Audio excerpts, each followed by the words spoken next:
Hello everyone. তো আমি আবারও চলে এসেছি একটি ভিডিওর সঙ্গে। তো আজকে আমি বানাবো রায়তা।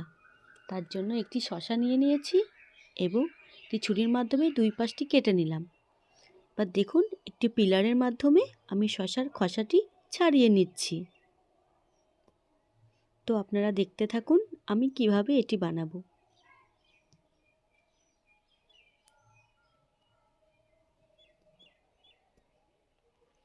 তো খোসাটি ছাড়ানো হয়ে গেছে।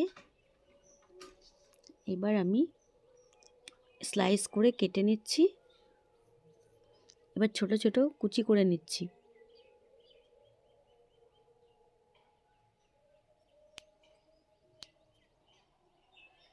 তো এবার একটি পেঁয়াজ নিয়ে নিয়েছি, তার খোসাটি এবার ছাড়িয়ে নেব।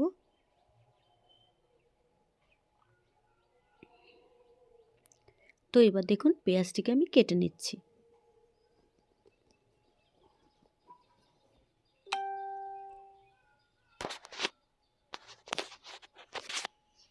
একটি পাত্র নিয়ে নিয়েছি এবং তার মধ্যে আমি একটু টক দই নিয়ে নিচ্ছি। এটা পরিমাণ অনুযায়ী আপনারা যতটা দিতে চান ততটা দেবেন, অসুবিধা নেই।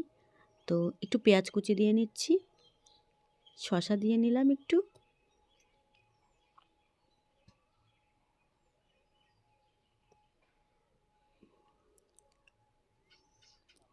এবার একটু লেবুর রস দিয়ে দিচ্ছি এর মধ্যে।